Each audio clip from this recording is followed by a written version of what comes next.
Hello everyone, this is Riya Jain. आज के discussion में हम देखने वाले हैं MPPSC syllabus for preliminary and mains of geography subject. Okay, so let's get started. जैसा कि हम सब जानते हैं कि अभी रिसेंटली जनवरी में सिलेबस को अपडेट किया गया, रिवाइज किया गया, तो इट इज़ रिक्वायर्ड कि अपन प्रिलिमिनरी एग्ज़ाम से पहले इसको अच्छे से डिस्कस करें और डिफरेंट सोर्सेज पे बात करें कि कोई टॉपिक अगर है तो हमें वो उसका बेस्ट सोर्स क्या हो सकता है, उसको कैसे अपन को अप्रोच करना है, इन सब चीज़ों पे आज हम बात करने वाले हैं। Okay, so let us get started. सबसे पहले हम देखते हैं कि जो प्रिलिमिनरी सिलेबस में एमपीपीएससी का जो यूनिट 3 है वो ज्योग्राफी ऑफ इंडिया के बारे में हमें बताता है। इसमें ज्योग्राफी ऑफ इंडिया पे हमें जानकारी हासिल करनी है। तो इसमें हमें इंडिया के माउंटेन्स देखने रहेंगे कुछ। Okay, mountains, hills, plateaus, rivers and lakes, these are all landforms. तो जब कभी भी हम जियोमॉर्फोलॉजी पढ़ते हैं तो हम जियोमॉर्फोलॉजी में इन्हीं लैंडफॉर्म्स के बारे में डिफरेंट तरीके से स्टडी करते हैं कि जैसे कोई माउंटेन है, सतपुड़ा माउंटेन्स, ओके, तो वो कैसे बना, उसकी जियोलॉजिकल हिस्ट्री क्या है, उसका एक्सपांशन क्या है, सतपुड़ा के डिफरेंट पार्ट्स क्या क्या हैं, मैप में इसकी लोकेशन कैसी है, इन चीज़ों पे हमें यहाँ पे देखना होता है। सबसे पहली चीज़ अपन इसमें माउंटेन्स, हिल्स, प्लेट्यूज जैसे लैंडफॉर्म्स को देखने वाले हैं, but specifically focusing on India. Okay, then the topic is river and then lakes. ये जो टॉपिक है इसके लिए बेस्ट सोर्स अपने पास है एनसीईआरटी। एनसीईआरटी अपने लिए ऑलमोस्ट हर एक चीज़ के लिए रामबाण इलाज है और वो हमारे लिए बेस्ट सोर्स है। Okay, apart from this we can also refer to book Periyar of Indian geography. इन दोनों सोर्सेज से आप इन चीज़ों को पढ़ लेंगे तो आपका ये टॉपिक कवर हो जाएगा। And yes, of course preliminary में दो चीज़ें बहुत ज़्यादा ज़रूरी हो जाती हैं। एक, हम रेगुलर रिविजन करें और दूसरा, हम बहुत सारे क्वेश्चन सॉल्व करें। Okay, so regular revision and question से आपकी कोई भी एग्ज़ाम प्रिलिमिनरी अच्छे से क्लियर हो जाएगी। अपना नेक्स्ट टॉपिक है ज्योग्राफी ऑफ इंडिया का क्लाइमेटिक फिनोमिनास। अब जब अपन को क्लाइमेटिक फिनोमिनास पढ़ने हैं तो थोड़ा सा हमें बेसिक में भी जाना पड़ता है। जैसे कहीं का कुछ मौसम है, जलवायु है, तो आपको तापमान, वायुदाब, टेम्परेचर, एटमॉस्फेरिक प्रेशर, ह्यूमिडिटी जैसे बेसिक्स को भी कवर करना पड़ेगा। हाउएवर सिलेबस में ये क्लियरली मेंशन नहीं किया कि कहीं बेसिक्स आपको देखने हैं, बट आपको यहाँ पे बेसिक्स भी देखने रहेंगे। ओके, एंड जो टॉपिक्स इसमें मेंशन्ड हैं वो थोड़े से एडवांस टॉपिक हैं, तो आप पहले अपने लेवल पे बेसिक्स कवर करेंगे। Okay, that too again from NCERT and then ये थोड़े से जो एडवांस टॉपिक हैं, El Nino, La Nina, southern oscillation, western disturbances, ये सब बेसिक आपको एनसीईआरटी से भी मिल जाएगा। और apart from this there is a book called Barnwal. Barnwal से आप इसको एमपीपीएससी के लेवल का प्रिपेयर कर सकते हैं। Okay, coming on to next, natural resources. So natural resources हम बचपन से पढ़ते आ रहे हैं, है ना। जैसे कि हमारे आसपास ज़मीनें हैं, लैंड है, तो इट इज़ अ रिसोर्स। पानी है, वाटर बॉडीज़ हैं, तो water is a resource. Then forest is also again a resource. So ऐसे नेचुरल रिसोर्सेज के बारे में हमें इस टॉपिक में देखना है, and this can still be covered, this can also be covered from NCERT only. NCERT से पढ़ना ये पर्याप्त रहेगा, आप लोगों को इससे क्वेश्चन सॉल्व हो जाएंगे।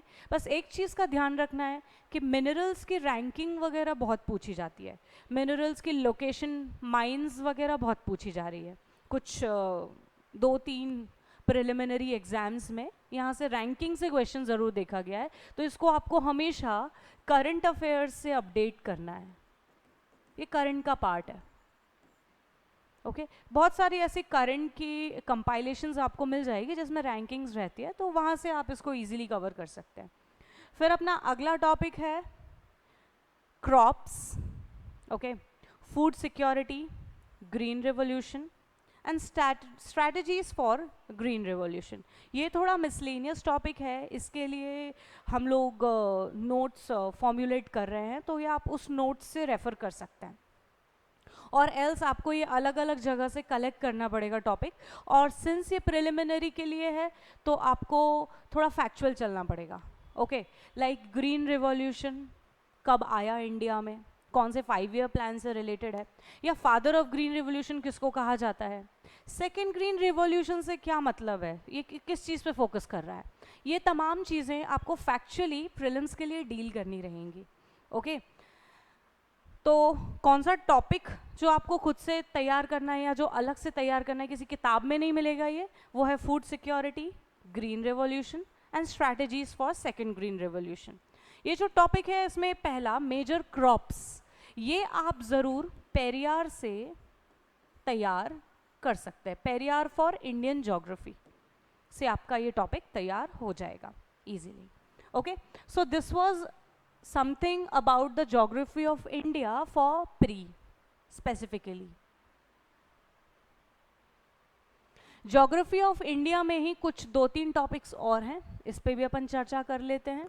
सो अपना अगला टॉपिक है conventional and non conventional sources of energy. Conventional sources of energy मतलब परंपरागत, जो हमेशा से अपन यूज़ करते आ रहे हैं, जैसे कि कोल, पेट्रोलियम, ये कन्वेंशनल सोर्सेज ऑफ एनर्जी में आ जाता है। And non conventional sources of energy होता है गैर परंपरागत, जो हम हमेशा से यूज़ नहीं कर रहे हैं, लेकिन हम आज के समय में नए ऑल्टरनेटिव्स की तरह इनको देख रहे हैं, विकल्प की तरह देख रहे हैं, जैसे कि solar power, wind power, geothermal energy, है ना। सो इन सारे एनर्जी सोर्सेज पे हमें इसमें पढ़ना है। इसके लिए भी आप एनसीईआरटी से इसको कवर कर सकते हैं, इसको आप पेरियार से भी कवर कर सकते हैं। और थोड़ा जो रैंकिंग वाला पार्ट है कि एनर्जी प्रोडक्शन में कौन से स्टेट की टॉप रैंकिंग है, या इंडिया किस पोजीशन में स्टैंड करता है ऑल अराउंड द वर्ल्ड, तो रैंकिंग वाला पार्ट आप करंट अफेयर्स से अपडेट करेंगे। ठीक है, इन्हीं सोर्सेस पे स्टिक करना है हमें, और कहीं जाने की ज़रूरत नहीं है। हमें ये इंश्योर करना होता है प्रीलिम्स में कि हम ज़्यादा से ज़्यादा रिविजन कर लें, है ना, सिली मिस्टेक्स हमारे पेपर में ना हो, बस हमें इतना इंश्योर करना होता है और अपना प्रिलिमिनरी क्लियर हो जाता है। अगला टॉपिक है अपना natural hazards and disaster in India, okay, and major cyclones in India. So natural hazards and disaster in India, वैसे आप जब फिजिकल ज्योग्राफी तैयार करते हैं ना, तो आप अर्थक्वेक, सुनामी, वॉल्केनोज, जब अपन क्लाइमेट पढ़ते हैं तो अपन साइक्लोन्स, थंडरस्टॉर्म्स, फ्लड्स, रेनफॉल के बारे में पढ़ लेते हैं। तो अगर आपने फिजिकल के बेसिक्स अच्छे से पढ़े हैं, कॉन्सेप्ट क्लैरिटी है, तो अलग से इसको तैयार करने की आवश्यकता नहीं है। लेकिन अब अगर इसको आप अलग से तैयार करना चाह रहे हैं तो फिर आप डिज़ास्टर मैनेजमेंट का कोई भी कंपाइलेशन उठा करके इसको पढ़ सकते हैं। बहुत सारे पब्लिकेशंस इसको अभी लेके आ रहे हैं मार्केट में, है ना। Otherwise again we have NCERT, we have Periyar book, उससे आपको थोड़ा सा ढूंढ के टॉपिक कलेक्ट करना रहेगा। And then the last topic is the population growth, distribution, density, etc. So this topic deals with the population census, demographical statistics of India. Okay, so again straight away census से बहुत question आते हैं exam में, बहुत questions आते हैं census से। मैं तो ये सजेस्ट करूँगी आपको कि आप एग्ज़ाम देने के एक दिन पहले शाम में census रिवाइज कीजिए, ताकि वो आपको अगले दिन तक अच्छे से याद रहे, है ना। और सेंसस ऑफ कोर्स पहले से तो आपको पढ़ के रखना ही है, इसको डीपली एनालाइज करके आपको रखना ही है, but yes it is required कि आप इसको एक दिन पहले रिवाइज करें, अदरवाइज वो क्वेश्चंस में सारे ऑप्शन हमें एक जैसे दिखने लगते हैं। ओके, सो हमें population growth, distribution and density में सेंसस को सबसे पहले देखना है, प्लस अब जो इसका एनालिटिकल पार्ट है वो आपको एनसीईआरटी से कवर करना है। अभी एनसीईआरटी यानी कि हम कौन सी एनसीईआरटी पे फोकस कर रहे हैं, हम फोकस कर रहे हैं क्लास 11th एंड 12th कि ये जो 4 एनसीईआरटी बुक्स हैं उन चारों की बात यहाँ पर हो रही है। इट्स नॉट जस्ट कि कोई एक पढ़ लिया फिजिकल ज्योग्राफी या सिर्फ इंडियन, नहीं, वो चारों का डोज आपको साथ में लेना पड़ेगा, तब जाके आपका काम बनेगा। है ना। वो 4 बुक्स हैं, fundamental of physical geography, Indian geography, human geography and economic geography. तो ह्यूमन और इकोनॉमिक ज्योग्राफी को आप फिर भी थोड़ा सा मेंस के लिए छोड़ सकते हैं। Physical and Indian geography are non negotiable, ये तो पढ़ना ही है ना। एक बात ऐसी है कि सिलेबस में तो सिर्फ इंडियन ज्योग्राफी लिखा है ना, लेकिन इसमें एल नीनो, ला नीना जैसे कुछ एडवांस कॉन्सेप्ट्स भी डाले गए हैं। एडवांस कॉन्सेप्ट्स को डील करने के लिए हमें थोड़ा बेसिक भी पढ़ना होता है, अदरवाइज ये आपको रटना पड़ेगा फिर, और वो अपने काम के नहीं रहेगा, है ना, वो काम नहीं आ पाएगा। Sorry.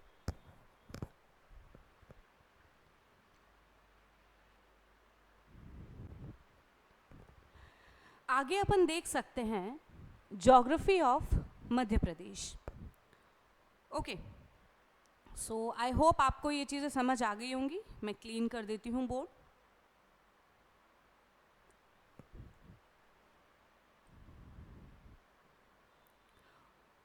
Okay, so geography of Madhya Pradesh में हम सबसे पहली चीज़ यहाँ देखेंगे forest, forest produce, rivers, hills and plateaus. तो कॉन्सेप्ट्स फिर से वही रहने वाले हैं कि कभी भी आप ज्योग्राफी पढ़ते हैं तो उसमें land forms, mountains, weather, climate, water bodies, यही सब पढ़ना होता है, यही सब हमारे इर्द गिर्द है। अब जब मध्य प्रदेश की बात आती है तो मध्य प्रदेश के दायरे में जो भी ज्योग्राफिकल फीचर्स हमें मिलते हैं वही सारे पढ़ने हैं। जो नदियाँ मध्य प्रदेश से बहेंगी, जो प्लेट्यूज़ यहाँ पे लाई करते हैं, पठार वगैरह जो यहाँ पे सिचुएटेड है, Malwa plateau, Bundelkhand plateau etcetera. Okay, और जो भी फॉरेस्ट एरिया यहाँ पे स्प्रेड है, इन्हीं के बारे में हमें मध्य प्रदेश के दायरे में रह करके, एमपी स्टेट बाउंड्री के दायरे में रह करके हमें ये चीज़ें देखनी है। सो मध्य प्रदेश के लिए आजकल जो बेस्ट सोर्स चल रहा है वो आप सभी जानते हैं, परीक्षा धाम बुक है।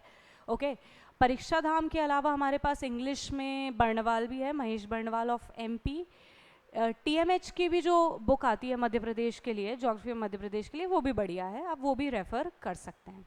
Okay, and if someone is very comfortable with the facts and all, then you can also go for Punekar. Punekar भी डील की जा सकती है, बट बहुत ज़्यादा फैक्चुअल है, कई सारे बच्चे उसमें फैक्ट्स को ग्रैस्प नहीं कर पाते हैं। सो for them Pariksha Dham is a good decent book. The next will be next topic deals about the climate and seasons of Madhya प्रदेश। अब क्लाइमेट की बात जब होनी है, मौसम की जब बात होती है, तो मौसम में अपन इसी चीज़ों पे फोकस करते हैं कि कैसा टेम्परेचर है, रेनफॉल कितनी हो रही है, बारिश कैसी हो रही है ना, यही सब मिला जुला करके मौसम बनता है। जैसे विंटर सीजन की बात करें तो तापमान गिर जाता है, बारिश देखने को नहीं मिलती है ज़्यादा, कभी बारिश होती भी है तो स्नोफॉल होता है, हेल फॉल होता है ना। सो यही चीज़ें इसमें क्लाइमेट में देखी जाएंगी। Then natural resources. Natural resources में वैसे तो रिसोर्सेज बहुत सारे होते हैं, अभी हमें अपन ने बात की थी, land resource, forest resource, water resources, minerals, power etcetera. But यहाँ पे फोकस किया गया है मेजर सॉइल पे और मिनरल्स पे, तो हम भी बस उसी को अच्छे से तैयार कर लेंगे, है ना। सॉइल्स में से भी मैं आपको एक चीज़ बताऊं कि ब्लैक सॉइल पे हमेशा क्वेश्चन आता है, तो आप ब्लैक सॉइल के फैक्ट्स तैयार करके रख सकते हैं इजीली। एंड द सोर्स परीक्षा धाम, ओके, पुणेकर और टीएमएच और बर्णवाल, ये 4 सोर्सेज मैंने आपको बताए हैं।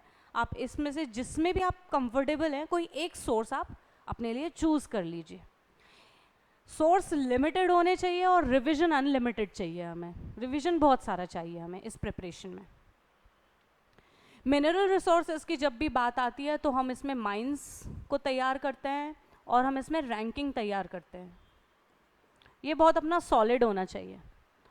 ओके, जैसे अभी थोड़ी देर पहले मैंने बताया था कि सेंसस आपको एक दिन पहले रिवाइज करके ही जाना है ना। उन्हीं में से एक चीज़ ये रैंकिंग भी है। रैंकिंग, मिनरल्स की स्टेट रैंकिंग, मिनरल्स की वर्ल्ड रैंकिंग आपको एक दिन पहले रिवाइज करके जानी है। इनफैक्ट आप ऐसी लिस्ट बना लीजिए टॉपिक्स की जो आप एक दिन पहले बैठ करके रिवाइज करके जाएंगे, है ना। इस डिस्कशन के बाद में मैं आपको वो लिस्ट भी बता दूंगी जो कि ना सिर्फ ज्योग्राफी की है बट बहुत सारे डिफरेंट सब्जेक्ट्स की MPPSC प्री के लिए काम की है ना, तो उस पर भी हम चर्चा कर लेंगे. Now next is the major crops, water resources, irrigation and irrigation projects. तो इसमें हम MP के क्रॉप्स रेडी करने वाले हैं.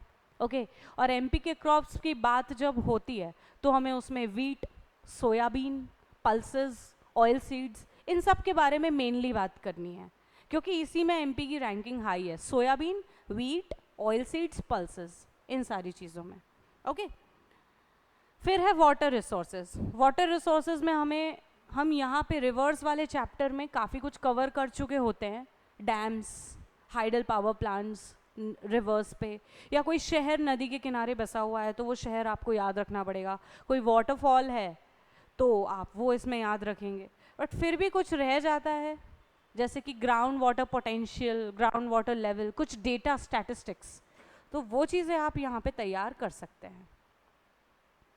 इरिगेशन में भी सेम, यहाँ पे हमें डेटा की रिक्वायरमेंट है जो कि आप इकोनॉमिक सर्वे से रेडी करेंगे. Irrigation related data, economic survey.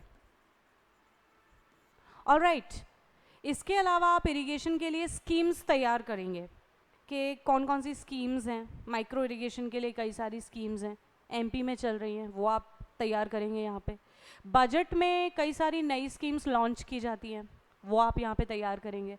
तो इस तरह से हमें एक एक टॉपिक, एक एक शब्द को तैयार करना है, ओपन अप करना है. इरिगेशन प्रोजेक्ट्स आपके मोस्टली सारे रिवर्स वाले टॉपिक में कवर हो जाएंगे, बट कोई नए अगर प्रपोज्ड है, न्यू प्रोजेक्ट्स, न्यू डैम्स, तो वो आप इधर ऐड कर सकते हैं. ओके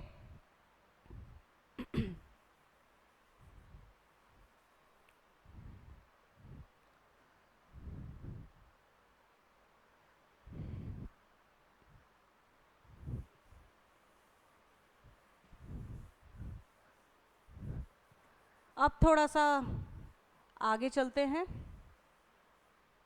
और बात करते हैं conventional and non conventional sources of energy. ये सेम टॉपिक आपका इंडिया के लिए भी, इंडिया में भी बताया गया है इम्पॉर्टेंट, और MP के लिए भी इम्पॉर्टेंट बताया गया है. मोर और लेस टॉपिक सेम रहेगा. मध्य प्रदेश के एनर्जी सोर्सेज हैं, उनके फैक्ट्स थोड़े से बदल जाएंगे कि कौन सी प्लेसेस हैं सोलार एनर्जी के लिए. कोई सोलार पार्क डिक्लेयर किए गए हैं तो उसके बारे में आप पढ़ेंगे, है ना. तो इसमें भी आप जो पावर प्लांट्स हैं वो वाला टॉपिक बस फैक्चुअली रेडी कर सकते हैं. बाकी कॉन्सेप्ट्स पूरे सेम रहने वाले हैं. Thermal power, hydel power, wind power, solar power, concepts आपके सारे सेम रहने वाले हैं. ओके फिर बात आती है next, major industries of Madhya प्रदेश. यहाँ से क्या क्वेश्चंस आते हैं? इंडस्ट्रीज से क्वेश्चन इधर कुछ ऐसे आते हैं कि जैसे कोई उद्योग निगम स्थापित हुआ, मध्य प्रदेश उद्योग निगम, लघु उद्योग निगम, एनीथिंग. ओके तो ये इसका ईयर पूछ सकते हैं आपसे. तो यहाँ पे हमें थोड़े ईयर्स पे फोकस करना पड़ता है इंडस्ट्रीज वाले टॉपिक में से. ओके दूसरा, इसमें क्वेश्चन किस पैटर्न में पूछा जाता है? इसमें क्लस्टर्स पूछे जाते हैं. कोई नया टॉय क्लस्टर बन रहा है या कोई लेदर कॉम्प्लेक्स बन रहा है. ओके कोई फूड प्रोसेसिंग का पार्क बना या फूड पार्क बना, मेगा फूड पार्क बना, तो ये वाले क्वेश्चंस यहाँ से इम्पॉर्टेंट हो जाते हैं. ठीक है, अगेन कोई स्कीम है तो उस पे यहाँ पे हम उसको तैयार करेंगे, है ना. आपको समझना है कि टॉपिक लिखा क्या है और सवाल उसमें कैसे आ रहे हैं. ठीक है, जैसे इंडस्ट्रीज़ की जो बेसिक चीज़ें हैं वो यहाँ प्री में काम की नहीं है कि कोई हैवी इंडस्ट्री है या कोई एग्रो बेस्ड इंडस्ट्री है तो उसमें कैसे क्या क्वेश्चंस आएंगे, यहाँ पे उसकी आवश्यकता नहीं है.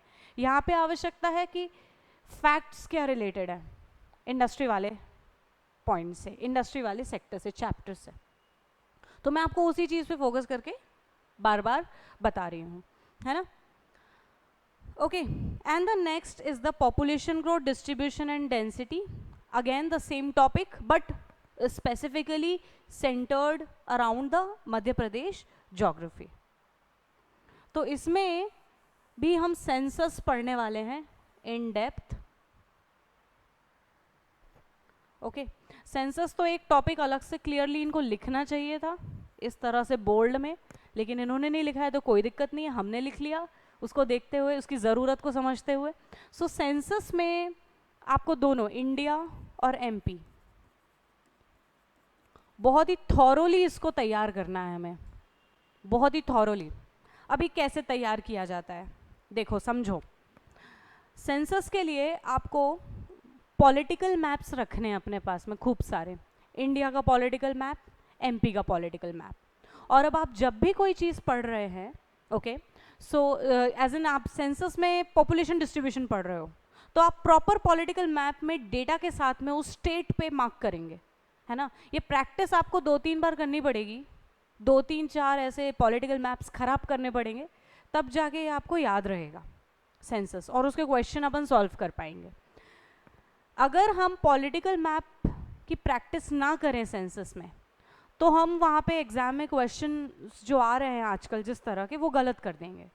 तो आज के समय के जो क्वेश्चंस हैं उसके लिए ये स्किल चाहिए कि हमारी एकदम क्रिस्टल क्लियर होनी चाहिए डेटा, है ना।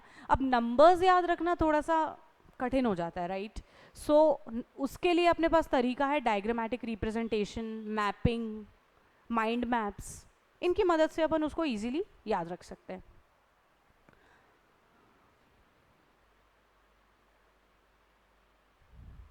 ठीक है, तो census is a very important topic for prelims point of view, and in fact mains में भी ये बहुत इंपॉर्टेंट है।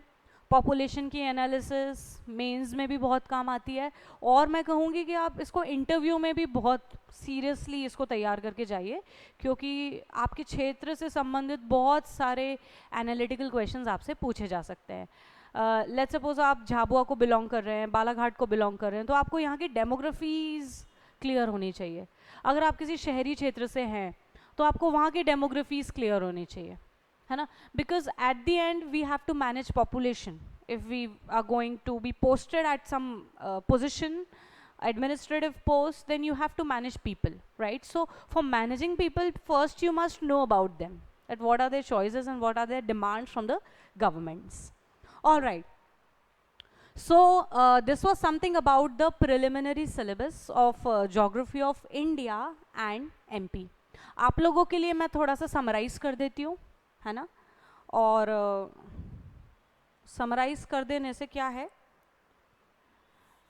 कि थोड़ा याद रहेगा कि हमें किन किन चीज़ों पे मेनली फोकस करना है। एक तो आप ये सोर्सेज याद रखिए कि सोर्सेज इसमें क्या होंगे, एनसीईआरटी।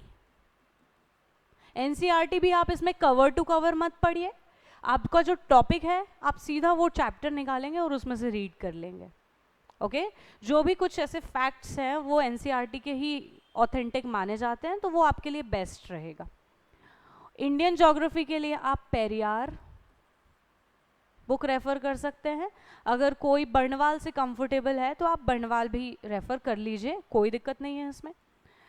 एमपी की ज्योग्राफी के लिए आपको परीक्षा धाम, और फिर मैंने 4 ऐसे और सोर्सेज भी आपको बताए थे, पुणेकर, बर्नवाल, टाटा मैग्रो हिल, टीएमएच, जिसमें आप कंफर्टेबल हो आप वो पढ़ लीजिए, ठीक है।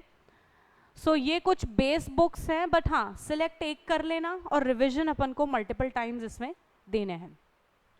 इन सोर्सेज के अलावा आपको करंट अफेयर्स से थोड़ी बैकिंग करनी पड़ेगी, है ना।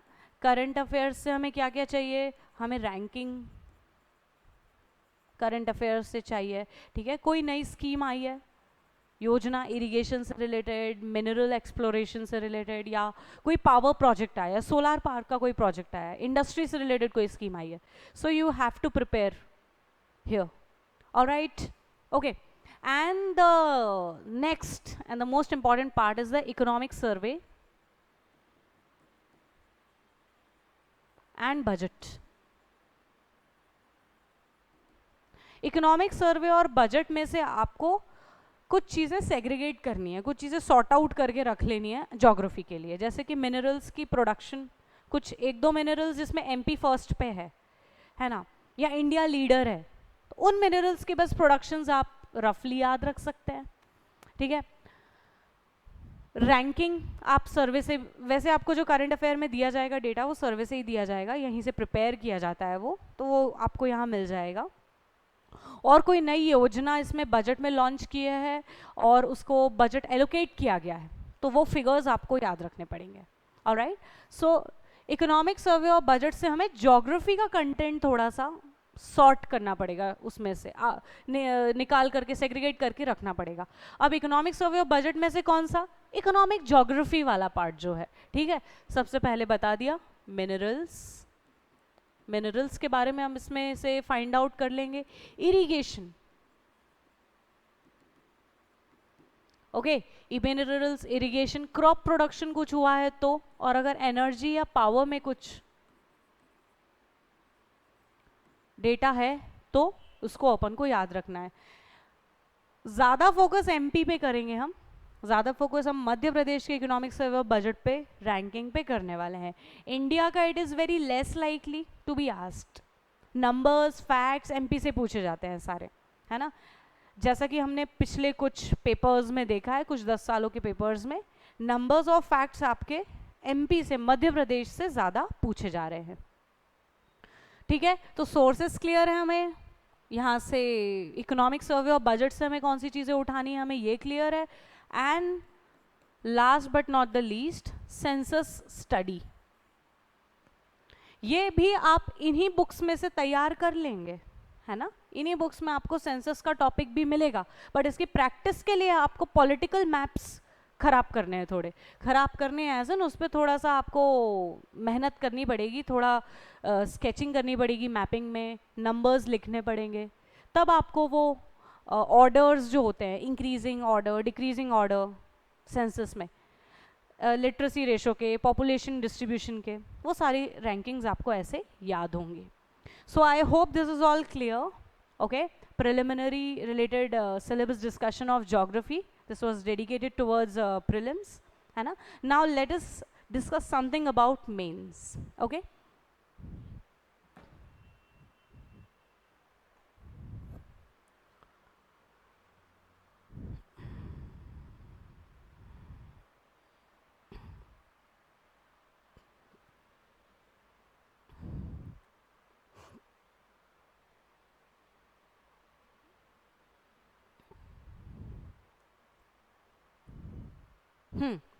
तो जब हम मेंस के ज्योग्राफी की पार्ट की बात करते हैं तो इसमें भी आपको मोर और लेस टॉपिक वही रहेंगे, बट प्री में हम थोड़ा सा फैक्चुअल चलते हैं, क्वेश्चन ओरिएंटेड चलते हैं कि इसमें से क्वेश्चंस कैसे पूछे जाते हैं, राइट। मेंस में हमें थोड़ा सा उसका बैकग्राउंड भी क्लियर करके रखना पड़ता है किसी टॉपिक का, है ना, तो मेंस की अप्रोच थोड़ी सी अलग हो जाती है। मेंस में हमें बुक रीडिंग बहुत हेल्प करती है, जो हम बुक रीडिंग करते हैं और स्टोरीज बिल्ड करते हैं ना अपने कॉन्सेप्ट्स की, वो हमें मेंस में एट द लास्ट हेल्प करती है। ओके, क्योंकि अचानक से कभी कोई क्वेश्चन आपके सामने आ जाए जो आपने कभी सुना ही नहीं है, तो उसको तो फिर आपको on the spot he formulate करना पड़ेगा, राइट। और फॉर्मुलेट करने के लिए नॉलेज जो है, पुराना नॉलेज जो हमने इकट्ठा किया है, उसी से हम आंसर अपना बनाते हैं, राइट।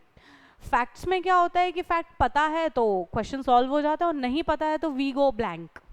बट मेंस में ऐसा नहीं होता, मेंस में कोई भी आंसर परफेक्टली रॉन्ग, मतलब पूरी तरह से गलत या पूरी तरह से सही नहीं होता।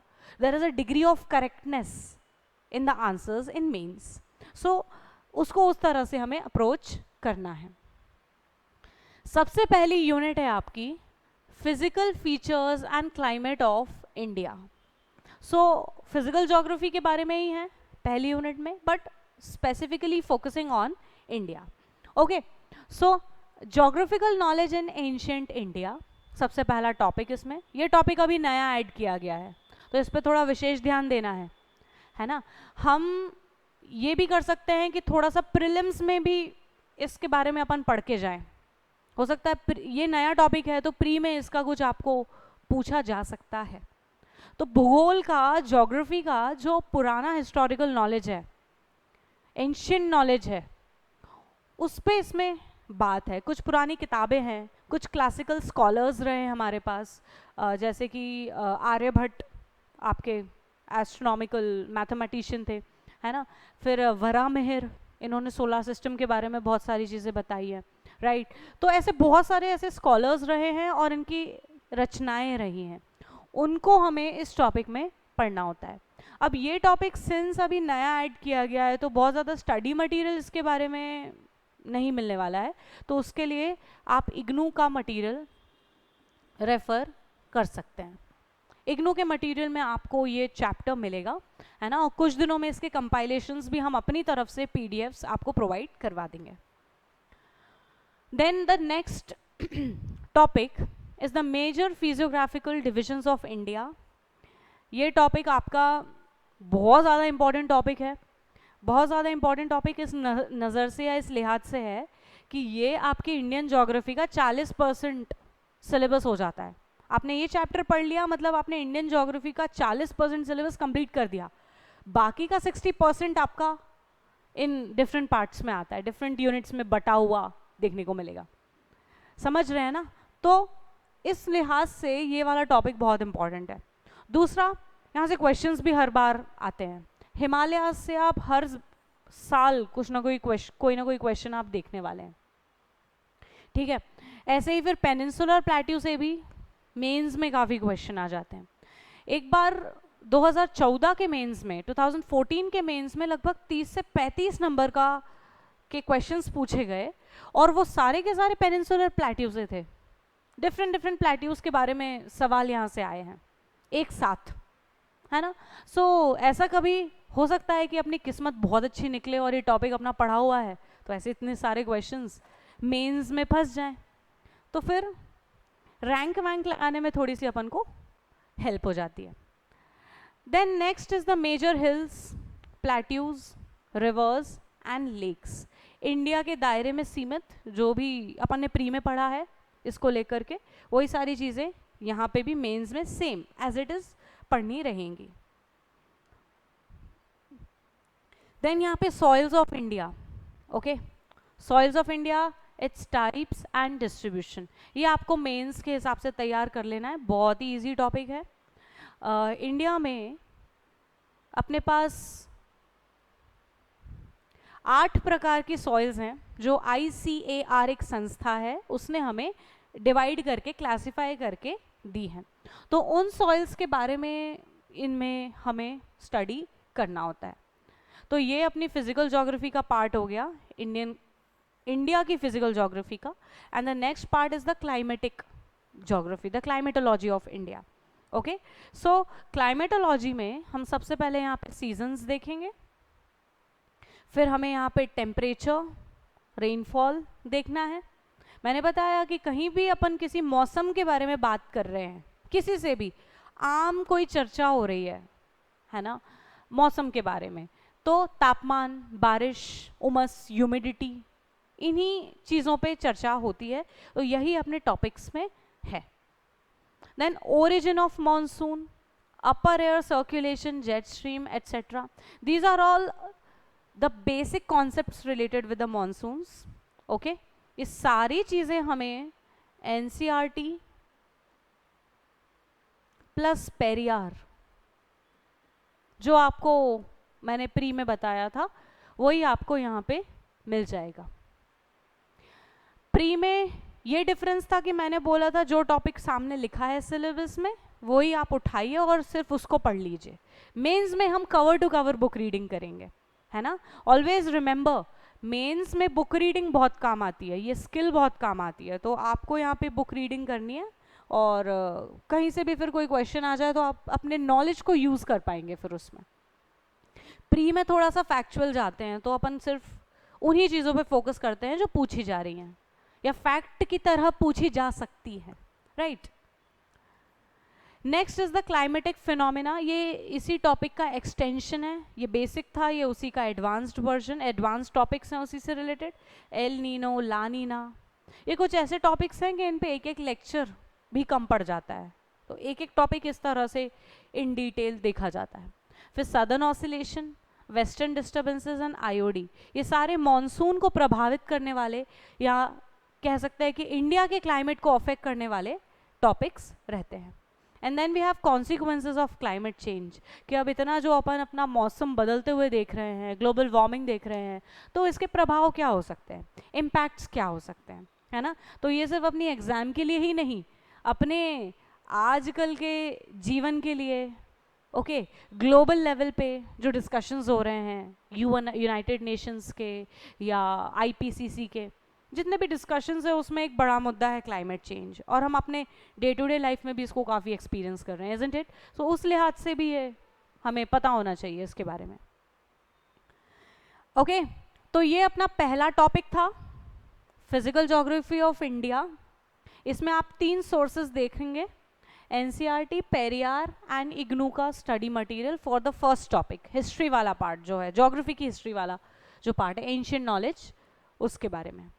तो ये 3 सोर्सेज आप बस याद रखिए, और फिर कोई ज़रूरत लगती है तो कुछ ऐसे टॉपिक्स होते हैं जो एनसीईआरटी से क्लियर नहीं हो रहे हैं, या पेरियार में वो इतना डिटेल में नहीं दिए हैं, तो फिर उसके लिए तो हमें अपने हिसाब से थोड़ा रिसर्च करना पड़ता है। कुछ वेबसाइट्स पे जाएंगे और कुछ यूट्यूब वीडियोस आपको देखने को मिल जाएंगे, तो उससे आप क्लैरिटी हासिल कर सकते हैं टॉपिक पे, है ना। बट अगेन पूरा एकदम से सोर्स नहीं बदल देंगे, सिर्फ उस टॉपिक के लिए आप दूसरा सोर्स ले सकते हैं। जैसे एल नीनो समझ में नहीं आया अच्छे से इन केस, तो आप उसके लिए कोई यूट्यूब वीडियो देख सकते हैं, या फिर आप उसके लिए आप you can comment on this video, okay, और उसमें फिर हम आपको एल नीनो के लिए भी वीडियो लेके आ जाएंगे, या जैसे भी डिस्कशन आप चाहें अपन वैसे कर सकते हैं।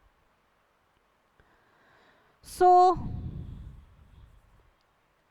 ये तो पहली यूनिट के बारे में हो गया। अब अपन आते हैं दूसरी यूनिट पे।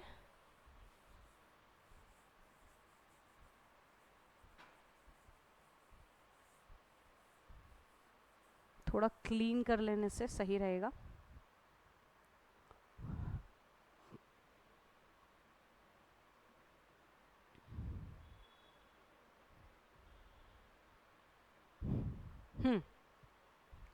Our next unit is India's agriculture and water resources. Okay, so agriculture और water resources इंडिया ही नहीं, एमपी के लिए भी बहुत important है, क्योंकि as India, MP is also an agrarian state.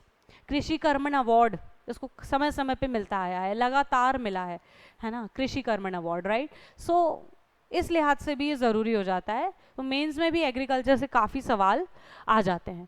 सबसे पहला है agricultural production and distribution of major crops and millets. हम ये देख रहे हैं कि मिलेट्स पे बड़ा फोकस है गवर्नमेंट का अभी, है ना, इसको श्री अन्न भी बोला जा रहा है। तो हम इसके लिए अलग से नोट्स तैयार कर सकते हैं, ठीक है, 3-4 पन्नों के इसके आप नोट्स तैयार कर लो।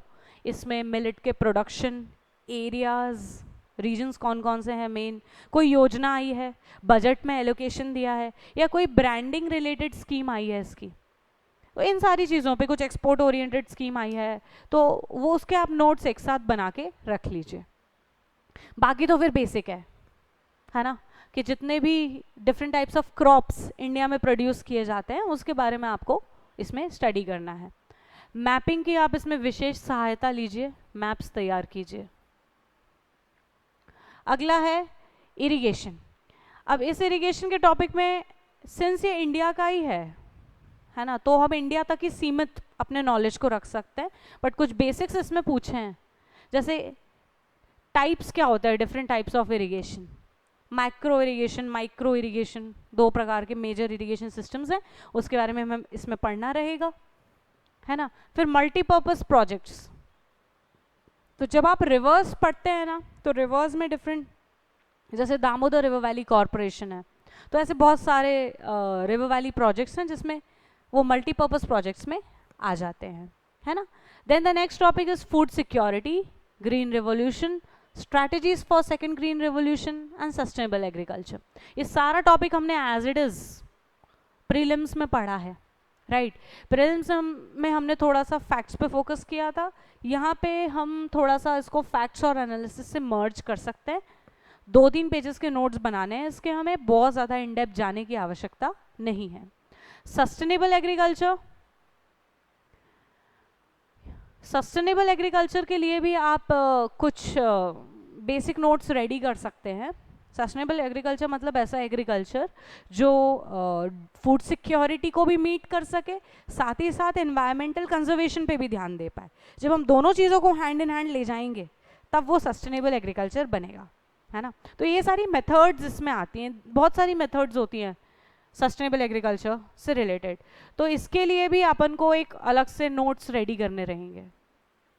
मिल तो जाएंगे आपको बहुत नोट्स मार्केट में, बट आई वुड सजेस्ट कि आप इसको जो आंसर आपको आपकी कॉपी में लिखना है आप वैसे का वैसे तैयार करके रख लो एज इट इज़। बहुत काम आती है मेंस में ये practice. Prepare answers as much as possible. कुछ और बहुत अतरंगी सवाल वो नहीं पूछते, बहुत स्टैटिक प्रकार के क्वेश्चंस आते हैं, तो वो तैयार करके रखे जा सकते हैं, है ना। नोट्स पर्याप्त हैं आज के समय में, आपको भी पता है, आप भी चैट जीपीटी यूज़ करते हैं और वेबसाइट्स हैं बहुत सारी, बट इतने की आवश्यकता नहीं है। That is not a smart strategy. What is smart strategy? Answer ready करके रख लो और एज इट इज़ आप वहाँ पे कॉपी पेस्ट कर दो, है ना। ये आपका टाइम भी सेव करेगा और वहाँ पे आपकी प्रेजेंटेशन और बेटर हो पाएगी आंसर्स, मीन्स आंसर कॉपी में। Then the next is conservation and augmentation of water resources. तो इसमें आपके वाटर रिसोर्सेज को किस तरह से कंजर्व किया जा सकता है उन पे बात है। तो इसको भी आपको खुद के नोट्स, सेल्फ नोट्स रेडी करने हैं। Okay, rain water harvesting, methods of water conservation, interlinking of reverse, इसको आप थोड़ा सा करंट से रेडी करना, थोड़ा करंट भी चाहिए हमें इसमें। And then the national water policy, ये दोनों टॉपिक आपके करंट से जाएंगे। इसके आप खुद नोट्स बनाइए, हम भी प्रोवाइड करेंगे बट फिर भी आप अपने नोट्स बनाइए, है ना।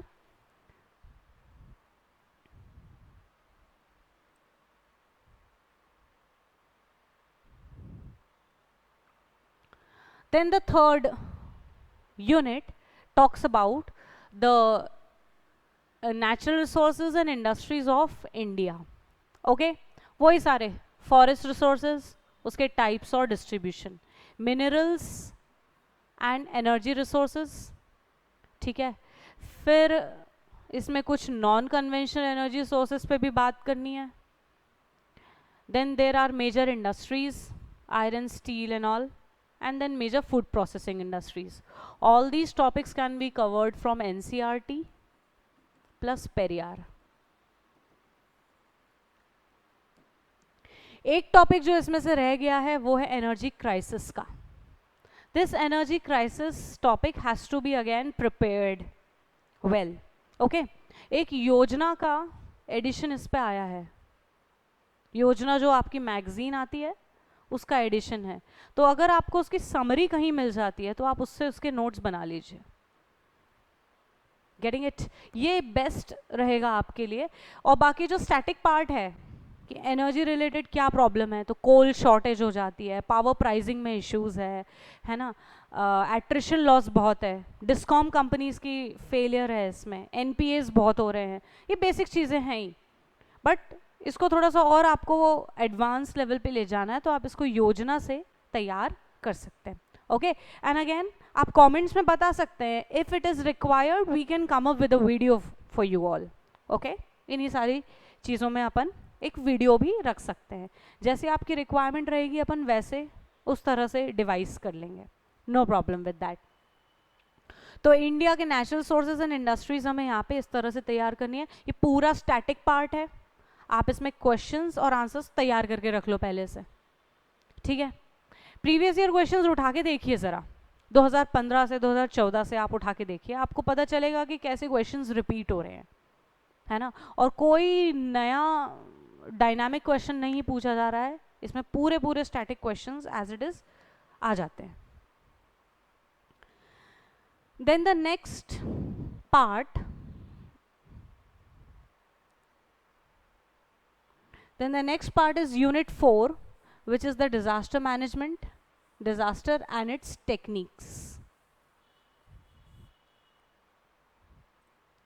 Okay, तो इसमें पहले आपको डिजास्टर्स के बारे में पढ़ना है, हैजार्ड्स और डिजास्टर्स कौन कौन से तरह के होते हैं, क्या क्या एरियाज इन्फ्लुएंस करते हैं, ये अर्थक्वेक्स कौन से एरिया में आता है, साइक्लोन्स कहाँ, फ्लड्स कहाँ, इस तरह से अलग अलग पहले तो पूरे डिजास्टर्स के बारे में पढ़ना है, फिर अपन को उन सबको मैनेज भी करना है कि अब ये जो रायता फैल गया है उसको समेटे कैसे। तो it is nothing but disaster management and techniques to manage the problems and hazards. Okay, तो हर एक डिजास्टर के लिए डेडिकेटेड पूरा मेथड होता है और एक स्टैंडर्ड ऑपरेटिंग प्रोसीजर होता है, वो अपन को इसमें पढ़ना रहेगा। देन इन्वायरमेंटल पॉल्यूशन, ये पूरा इन्वायरमेंट का टॉपिक है जो कि अभी इधर ज्योग्राफी में डाल दिया गया है। सो ये एज इट इज़ वहाँ से उठा के पढ़ा जा सकता है। ओके, ये जो दोनों टॉपिक्स हैं डिज़ास्टर के, natural hazards and disasters and environmental pollution, ये आप शंकर आईएएस का जो कंपाइलेशन है उसमें से भी आप इसको तैयार कर सकते हैं। ओके, अदरवाइज आपके ऊपर है आपको इसको कहाँ से तैयार करना है, बट इसके भी आप नोट्स तैयार कर लो और रख लो, और बहुत सारे ऐसे पब्लिकेशंस हैं जो इसके लिए नोट्स लेके आए हैं। Then the next topic is about demography, population. वही सेंसस स्टडी इसमें होती है। ओके, सेंसस में आपको इसको अगेन पेरियार से और एनसीईआरटी से कवर करना है, कुछ अलग से नहीं जाना। और आपको याद होगा, मैं शायद दूसरी तीसरी बार यहाँ पे बता रही हूँ कि आपको इंडिया के पॉलिटिकल मैप और एमपी के पॉलिटिकल मैप्स उठाने हैं और फिर उसमें स्केचिंग करके इन डेटास को याद करना है ना। And then the last topic about this unit 4 is advance techniques in geography. आज के समय में हर चीज़ को टेक्नोलॉजी से ब्लेंड किया जा रहा है, right? Be it health, be it agriculture, be it infrastructure, हर चीज़ को टेक्नोलॉजी से ब्लेंड किया जा रहा है। तो ये टॉपिक में ज्योग्राफी और टेक्नोलॉजी का ब्लेंड देखने को मिलता है, ठीक है, कि कैसे सैटेलाइट्स वगैरह काम करती हैं, उनकी टेक्नोलॉजी क्या है, रिमोट सेंसिंग क्या होती है, ज्योग्राफिकल इंफॉर्मेशन सिस्टम क्या है। तो ये थोड़ा सा इस तरह से टेक्निकल टॉपिक यहाँ पे आ जाता है। तो इसके लिए इधर आप साइंस टेक का मटेरियल रेफर कीजिए या फिर इग्नू का स्टडी मटेरियल है इसके लिए।